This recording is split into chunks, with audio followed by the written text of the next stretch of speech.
Luciene, quais são os profissionais que atuam dentro do hospital?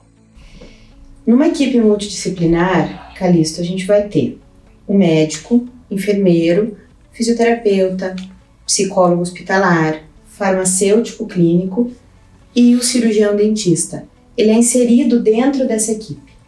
Isso é muito importante, porque aí nós conseguimos fazer um tratamento multidisciplinar. Nós conseguimos ter uma visão do paciente por todos os lados. A visão da medicina, a visão da enfermagem, a visão da odontologia. Isso serve para diagnóstico, isso serve para estabelecer um plano de tratamento. Então, e outra coisa que eu gostaria de dizer é que você veja que o reconhecimento do profissional de odontologia vem até na pandemia, quando os cirurgiões dentistas foram chamados, né, para ajudar na vacina. Queira ou não, é uma pandemia. Então você veja que o cirurgião dentista, ele realmente está numa certa evidência. Basicamente, nós podemos dividir os atendimentos em ambulatorial, à beira do leito, centro cirúrgico e UTI, certo? E nesses podem ser também de emergência e urgência. E também o home care, certo? Que inclusive faz parte da normativa do CFO. O habilitado em odontologia hospitalar pode atender em domicílio. Dentro desses atendimentos que você citou, e é o que nós temos, né? Ambulatório, UTI, pronto-socorro, aonde entra a interconsulta? Certo. É legal falar sobre isso. A interconsulta ela é muito importante dentro do hospital. Por exemplo, por quê? Porque o cirurgião dentista, por exemplo, a OH tem muita interconsulta, certo? Por quê? O médico, por exemplo, tem um paciente cardiológico. Ele não pode ter que aquele paciente tenha uma infecção bucal. Então ele já encaminha para você o paciente. Aí é que eu digo que quando esse cirurgião dentista, esse profissional, faz parte do corpo clínico do hospital, ele já inclusive sabe mais ou menos o que o médico que pediu o parecer dele, ou até a atuação dele, né? Ele já sabe, então ele já tem um match ali de como trabalhar juntos. Você, normalmente, quando pega o prontuário, já até sabe os medicamentos que o médico costuma. Então, essa interconsulta, você veja, ela é importante na oncologia. Nós fazemos o planejamento da cirurgia antes, se vai receber quimio ou rádio, não é? Se vai ser, por exemplo, falamos de focos de infecção, se vai remover através de endo ou vai ter que necessariamente fazer uma exodontia.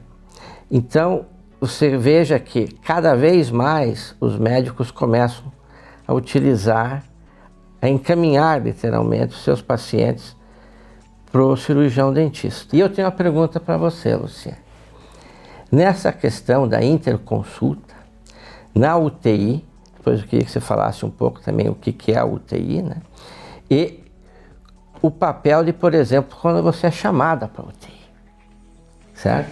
A UTI é a unidade de tratamento intensivo, unidade de terapia intensiva, onde se concentram os pacientes em estado grave e que não consegue se ter um equilíbrio do quadro clínico sem monitorização contínua. Exato. Tem duas formas de trabalhar na UTI. Como você acabou de citar, fazendo parte da equipe de UTI, e é muito interessante quando a gente faz parte, participar das reuniões multidisciplinares. As UTIs têm reuniões com todos os profissionais, cada paciente é discutido por todos, e todos os profissionais têm a oportunidade de colocar o seu diagnóstico, a sua proposta de tratamento. Então isso é muito interessante porque a gente faz um acompanhamento contínuo desse paciente. Certo. O segundo modelo de trabalho é o que você citou, quando nós somos chamados. Aí nós não fazemos parte desse diário, dessas reuniões diárias da UTI, mas nós avaliamos aquele caso e discutimos com a equipe em um outro momento. As duas formas acontecem, as duas formas são efetivas. Mas quando o cirurgião participa, o cirurgião dentista participa do dia a dia, nós como dentistas conseguimos estabelecer um protocolo, nós conseguimos estabelecer uma rotina, na maioria das vezes padronizada para todos os pacientes e com pequenas individualizações. Então eu vou te dar um exemplo. Os pacientes têm um protocolo de higiene e esse protocolo de higiene não inclui 100% o uso de saliva artificial.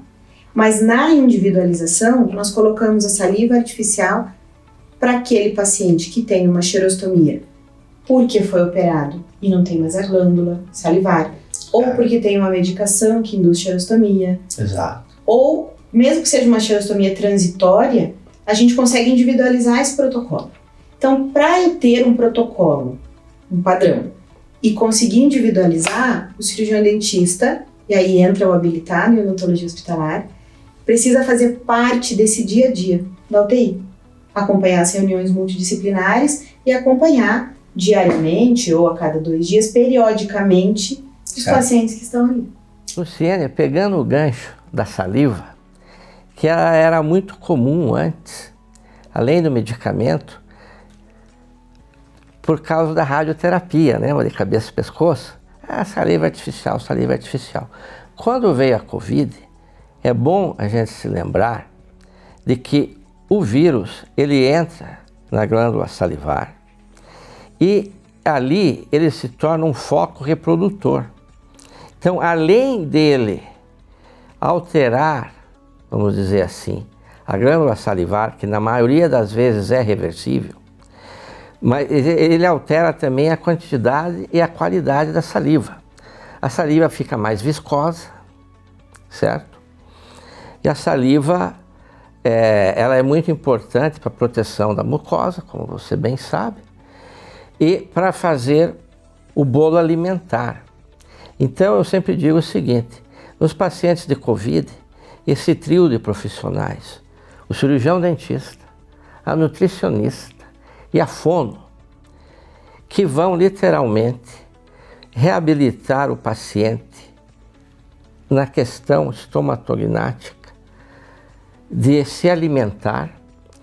E outra coisa, se o paciente não está conseguindo engolir direito e ele tem uma saliva muito viscosa, então isso é um problema. Assim como às vezes você tem que estimular a glândula para que ela produza mais saliva, existe já com o Covid alguns casos que as pessoas entram com medicamento para diminuir um pouco a saliva, principalmente se ele está se alimentando via sonda nasogástrica ou parenteral, ou seja, ele não está ainda se alimentando via bucal, né? Então, nesses casos, você pode diminuir a saliva, certo? E daí, vamos dizer assim, que então a saliva artificial, que é um outro boom que você vê hoje até, né? Que para comprar a saliva artificial, etc. E como é difícil para o paciente sem saliva conseguir. Porque isso tem muito a ver com o Covid, porque certos tipos de alimento ele consegue comer. Porque ele consegue fazer o bolo alimentar com pouca saliva. Então, nós estamos falando sobre saliva artificial. Nós falamos, você falou, por exemplo, na UTI, eu falei um pouco da radioterapia, né? Mas no momento que nós estamos vivendo, onde existem N pacientes sequelados, pacientes com traqueostomia, pacientes que têm literalmente uma diminuição da salivação, também causa essa diminuição da salivação lesões na boca, certo? Eu queria que você explanasse um pouco aí da tua experiência com esse tipo de paciente. Pensando no primeiro que você falou, o paciente de Covid. Sim. O paciente de Covid, ele teve uma fase anticoagulada, né? Seja pela doença ou pelo tratamento com anticoagulantes. Isso fez sangramentos bucais, áreas de sangramento gengival, áreas de hematoma. E o paciente que não tinha saliva ou tinha uma diminuição importante da salivação, ele fez mais machucados, mais lesões bucais, até pelo atrito da mucosa com os dentes, e com essas áreas de sangramento. Então, são pacientes que muitas vezes eles receberam cirurgião dentista ali para serem atendidos com lesões, com feridas em lábio e mucosa. Isso foi uma característica bem marcante. A segunda característica que eu cito aqui para você hoje é cândida, infecção por fungo.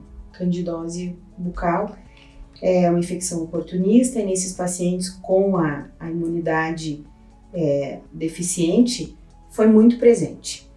Uma situação bem interessante, Calixto, é que algumas infecções por cândida bucal, elas foram um início, um alerta para que os médicos pesquisassem se as pneumonias também eram fúngicas. Isso foi bem interessante, porque aí o cirurgião dentista pode participar diretamente dessa discussão de diagnóstico. Não se tinha, por exemplo, um caso específico, não se tinha investigado se a pneumonia era fúngica e a presença da infecção bucal levou a equipe a diagnosticar essa pneumonia fúngica. Então eu pontuaria essas duas coisas para você hoje. Eu pontuaria lesões, machucaduras, feridas. Certo. E pontuaria as infecções por fungo. Seguindo nesse raciocínio de lesões, o que você fala sobre o uso da laser terapia?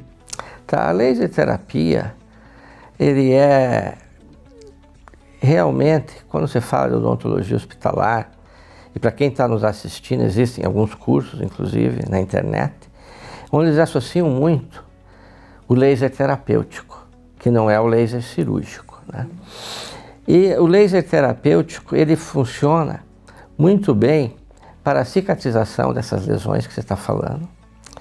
Ele serve para a estimulação da glândula salivar, ou seja, já está na literatura, certo? Então, o laser terapêutico, é importante dizer que ele tem que ser portátil, porque você pode levar ele na UTI, você pode levar ele no home care, você pode levar ele à beira do leito, certo? E quando você fala de interconsulta, apesar de você que está fazendo o procedimento, os médicos, já sabendo disso, já até perguntam, claro que é você que vai escolher qual laser, da tua preferência, se é infravermelho, vermelho, etc. Mas só estou dizendo que... E também, quem tem habilitação em odontologia hospitalar vai ter que estudar laser terapia. E ele sai já habilitado ao uso de laser terapia. É bom deixar isso aqui registrado para quem tem interesse na habilitação de odontologia hospitalar.